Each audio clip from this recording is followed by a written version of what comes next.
બાજુમાં હરદારપુર વાળા એ મને એક વખત એક ભાઈ દિને લઈ ગયા. એ ભાઈ બેઠા બેઠા શોખીન હાથ પડે ને કાટિયું વરણ હતું ને એટલે હું ગયો ને અરે આ બધું મારે ક્યાં નાખવું. અરે ભાઈ બ્રહ્મદેવતા એ પંડિત એટલે ભગત કે ભલે ભલે ભલે કાંઈ વાંધો નહીં, બેઠા છે 2 મિનિટ 5 મિનિટ બેહવા આવ્યા છે. એટલે એ સ્વસ્થ થઈ ગયા. એ ભાઈ કે તો વાંધો નહીં, ભલે પડ્યું નહીં, હવે હું તમે જેમ વાતો જ કરી, બીજું કઈ નહીં, આમાંથી કઈ અડે નહીં. તો દિવસ તમે ગમે એટલી રાયડું નાખો, મસીદે ચડીને મોલા પોકારે કે અમે અહીંથી રાયડું નાખીએ, ભગવાન સાંભળે. કારણ કે પ્રાર્થના એવો શબ્દ છે કે કોઈ દિવસ મોઢેથી થતી નથી. 9 દરવાજા છે. તમે કહો તો આંખેથી દર્શન કરીએ 2 દરવાજા, મોઢેથી પ્રાર્થના કરીએ 3 દરવાજા, નાકના 2 છિદ્રો એટલે 3 ને 2 5, 2 કાનના છિદ્રો 7, 7 ને 2 મળમૂત્રના ઉત્સર્ગ તંત્રના જેને કહેવાય, એટલે 7 ને 2 ઈ 9 દરવાજા ખુલ્લા છે ને ત્યાં સુધી પ્રાર્થના ન થાય. 9 દરવાજા બંધ થાય ત્યારે ભજનમાં કીધું છે કે 10મો દરવાજો, એ 10મો દરવાજો એક જ વખત ખુલે છે. માના ઓદરની અંદરથી જ્યારે જીવ બહાર નીકળવાનો હોય ત્યારે માં પોતાનું શરીરનું ભાન ભૂલી જાય. માને સમયનો ભાન નથી રહેતો. જનેતાને ત્યારે કોઈ પણ પરિસ્થિતિની અવસ્થા રહેતી નથી. છેલ્લી કક્ષાએ વાત કરું છું કે ત્યારે માં પોતાનું હોશ હવાસ ખોઈ બેસે અને અંદરથી જીવ પ્રાર્થના કરતો હોય, ઊંધે માથે લટકી, અને 9 દરવાજા બંધ છે, જો એની આંખો બંધ છે, એ સાંભળી શકતો નથી, બોલી શકતો નથી, ત્યાંથી પ્રાર્થના કરે. ભાગવતમાં લખ્યું છે કે ઊંધે માથે પ્રાર્થના કરે છે કે હે પરમાત્મા, આમાંથી મને મુક્ત કર, હું તને તારું ભજન છોડીશ નહીં, તને યાદ કરીશ, તને યાદ કરીશ, તને ભૂલીશ નહીં. આટલી પ્રાર્થના કરે ને એટલે પરમાત્મા તરત જ એવો દયાળુ છે કે જા મુક્ત કિયા એટલે તરત જ જીવની મુક્તિ થઈ જાય. સાચી વાત છે. આ મુક્ત થયા પછી પહેલો શબ્દ જો નો બોલે ને તો વાહામાં 2 થપ્પટ મારી અને ડોક્ટર બોલાવે એટલે પહેલો જ શબ્દ બોલે, ઉવા ઉવા ઉવા ઉવાઈ, અને તું ન્યા હવે તને નથી યાદ કરવો, જા ભૂત તારે થાય કર લે.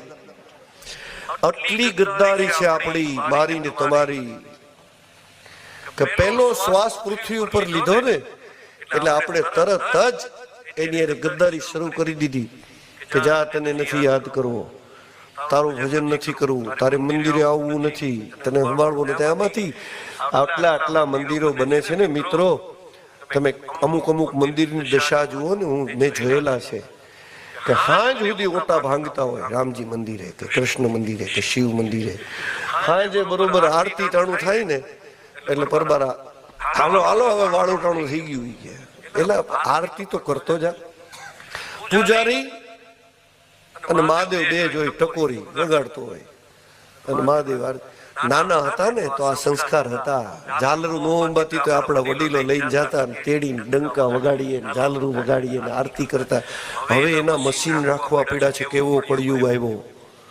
ઓલા ઢોલ ને નગારા ને પછી, કારણ કે પૂજારી એકનો હોય, કોઈ વગાડવા વાળો તો હોય નહીં, પછી ચાપ દબાવ એટલે ખીણીંગ ગીણીંગ મંડે વાગવા બધું, પૂજારી આરતી કરી લે.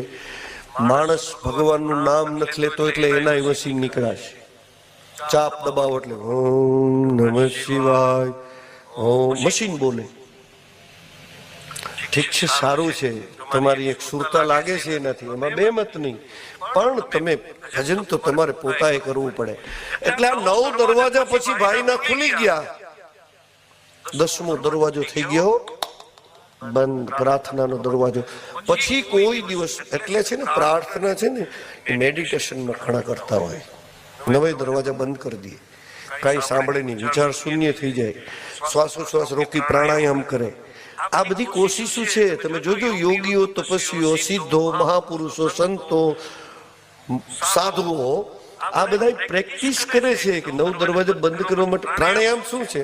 2 છિદ્રો બંધ કરવાના. પછી એમાં કે અહીંથી તમારે એકદમ અંદર સંકોચી લેવું બધું શરીરને, આંખો બંધ રાખવી, કાનમાં કઈ તમારે આજુબાજુનું સાંભળવું નહીં, મનને એકદમ વિચલિત ન થાય, એટલે સુરતા એક કરવી. તમને સમજાય છે ને આ બધી વાતો? બહુ હેવી નથી લાગતી ને? એટલે એ બધા પ્રેક્ટિસ કરે. પણ પછી ભગવાન વિચાર કરે કે આ મારો દીકરો સમજશે નહીં, એટલે પછી છે ને ધીમે ધીમે કરતા એક એક દરવાજો બંધ કરતો જાય. આ 2 દરવાજામાં આંખે ઓછું દેખાતું બંધ થાય. હવે એને લડી જ લેવું છે તો એ ચશ્મા બનાવે.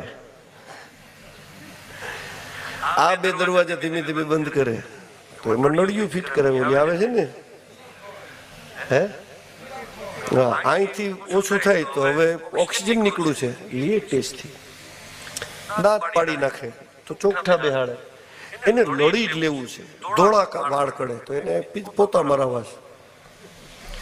ગમે એમ કરીને એની સામે પણ એ સમજતો નથી કે મારા 9 દરવાજા ખુલ્લા હતા, એ હવે ધીરે ધીરે બંધ કરે છે, તો મારે હવે તો યાદ કરવો જોઈએ. પછી છેલ્લે જયારે જીવની ગતિ શિવ તરફ જાય, કારણ કે છેલ્લો નિર્ણય કરવા વાળો ભગવાન શિવ ને શિવ જ છે. એ તમે નક્કી માનજો. હું કોઈ શિવનો ઉપાસક છું એટલે પક્ષપાત નથી કરતો, પણ જીવની ગતિ શિવ, કારણ કે ભસ્મ લગાડે છે. અને સ્મશાનની ભસ્મ ખાસ ભસ્મ એટલા માટે લગાડે છે કે માણસ જન્મે ને ત્યારે એનું વજન પરમાણુ ડોક્ટર કરે કે આટલા કિલોનો ભાઈ આ છે.